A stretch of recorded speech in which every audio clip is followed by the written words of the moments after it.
দীর্ঘ ৯ বছর পর আজ দেশে ফিরলেন বিএনপির স্থায়ী কমিটির সদস্য ও সাবেক প্রতিমন্ত্রী সালাউদ্দিন আহমেদ। ৯ বছর আগে নিখোঁজ হওয়ার পর নিজেকে ভারতের শিলংয়ে আবিষ্কার করেছিলেন। এরপর থেকে সেখানেই অবস্থান করছিলেন তিনি। এত বছর পর আজ দেশে ফিরলেন। এদিন সকাল 11টায় তাকে বহনকারী বিমানটি ভারতের দিল্লি এয়ারপোর্ট থেকে ঢাকার উদ্দেশ্যে রওনা হয়।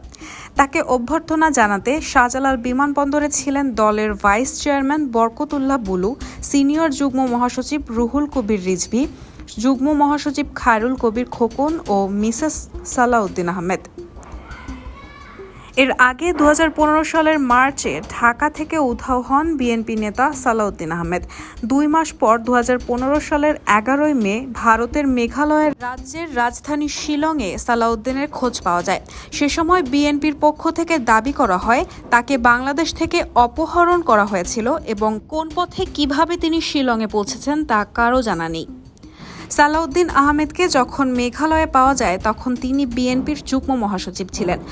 ভারতের জেলে থাকাকালীন সময়ে বিএনপি তাকে দলের স্থায়ী কমিটির সদস্য করে।